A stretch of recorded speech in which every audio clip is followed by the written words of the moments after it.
What is going on, guys? I'm J2005 Gundam here, and today I'm going to be reviewing the high-grade Gundam Leopard Da Vinci or Gundam Leopard Da Vinci. Now, they took advantage of the word leopard being pronounced as leopard and added Da Vinci inside, because I think it's like Leopardo Da Vinci, Leonardo Da Vinci, get it? So I'm gonna call this Leopardo from now on. So this guy is the Gundam Leopard is actually from Gundam X, and it's actually a heavy artillery type, and this is the same case as well.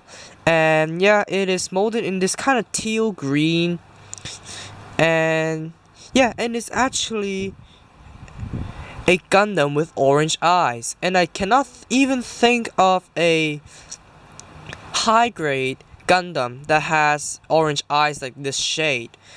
So I think it's a very nice touch of Bandai or Sunrise to actually make the Gundam Leopard Da Vinci have orange eyes. And yeah, for stickers you have the sensor, the camera, the jewel on the chest, black on the knees, and that's pretty much it.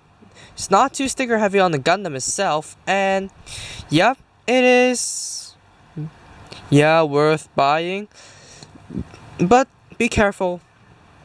Well, I actually think that the child safety protruded a bit too far back, so I shaved it down. I tried to cut it off, but I accidentally snapped the V-fin, so I had to sand the V-fin down. I don't care for the asymmetry, but just be careful.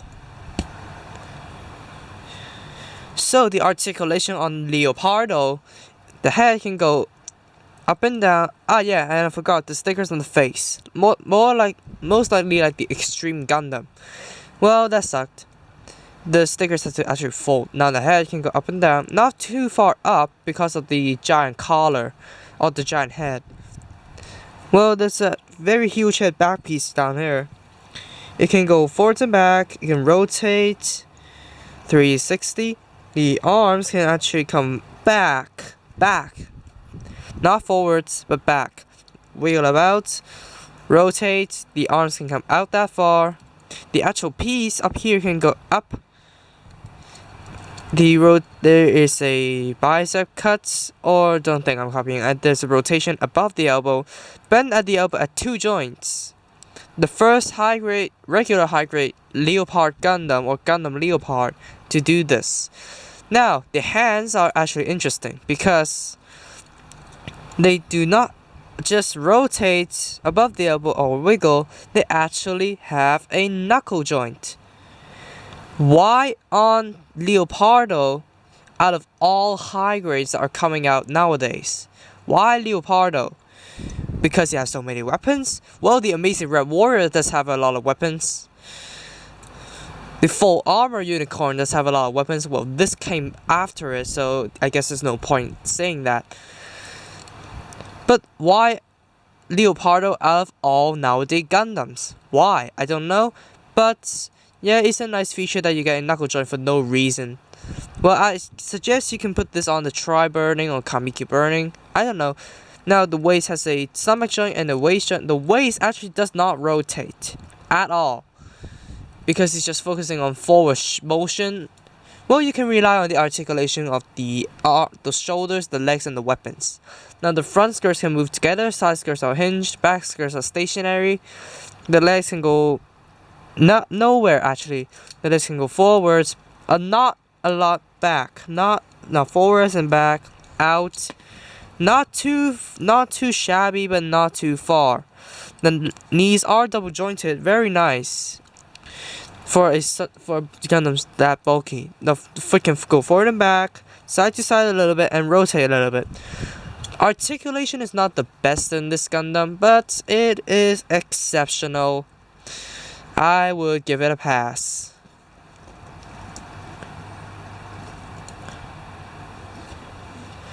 So for accessories, except for the head Vulcans, it actually came with a beam rifle and a shotgun in the anime. Now there's this orange sticker for the scope, and it's actually two separate guns actually, but you cannot separate it like the Rinashita did.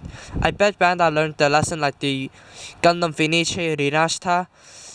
actually the gun splits too easily, so they decide to mold them together, which is a bummer because both hands cannot hold two weapons. But anyways, you can actually slide it in. Yeah, it is it's quite secure in the hand.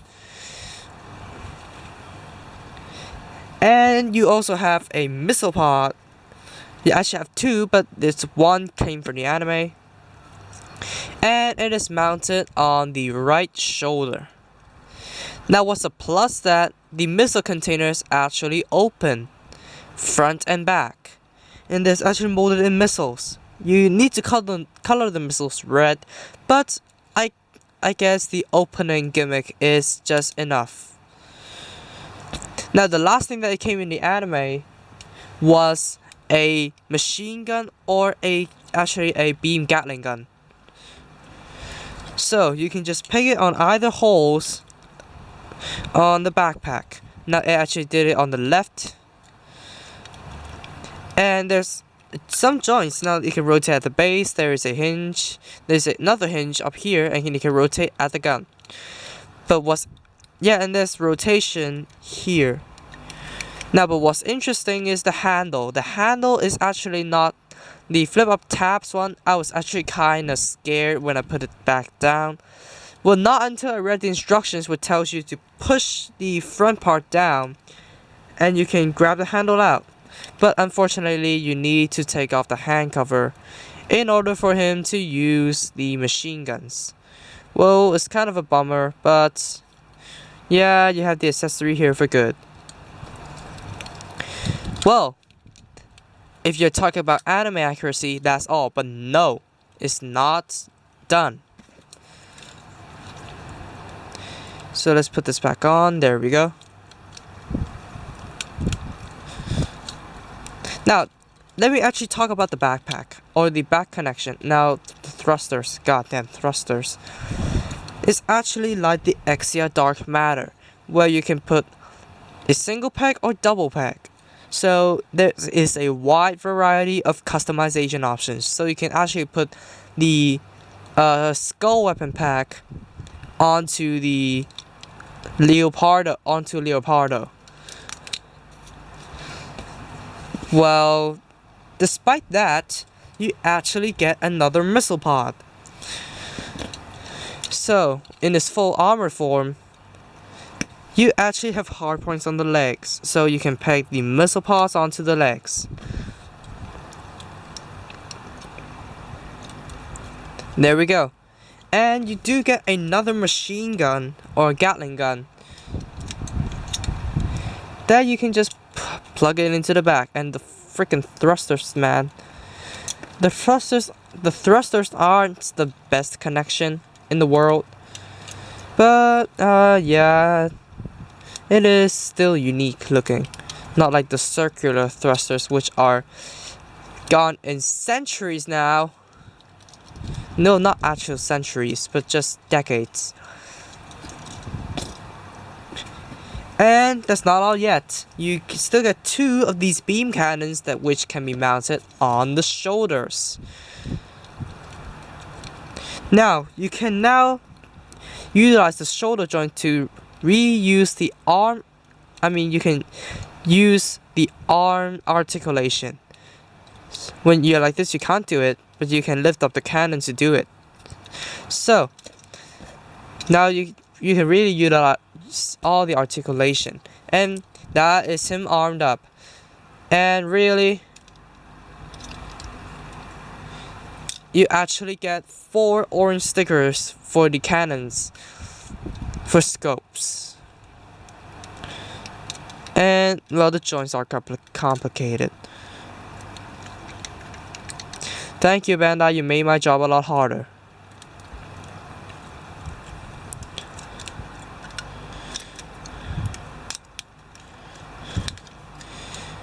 And yeah, here he is, ready to destroy everybody. So that's all the accessories for the Leopardo Da Vinci. So for actual comparisons, let me put the Gundam back, push the Gundam to the back. Now, when he only showed up for a few seconds, or a few 10 seconds in the show, it actually faced off the Kamiki Burning Gundam.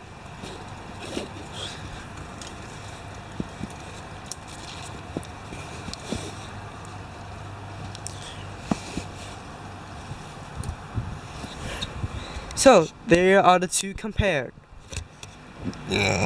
Sorry for burping. Yep, you can see quite the difference there. Anyways guys, that's all for the Leopardo Da Vinci Gundam. And yeah, if you're talking about recommendation, I totally recommend this kit. And it is, if you don't mind all the stickers, I think it actually would be a good collection for your shelf. And I think Bandai would actually release a high-grade Universal Century or after-war Gundam Leopard. Anyways guys, that's all for now. And if you did like the review, please be sure to drop a like, comment, and also subscribe for more gaming videos, model reviews, and all that kind of stuff. And why not subscribe to Piano Jack for his gaming videos. And that's all. That's all for now. See you all in the next review. Peace out guys. Bye bye.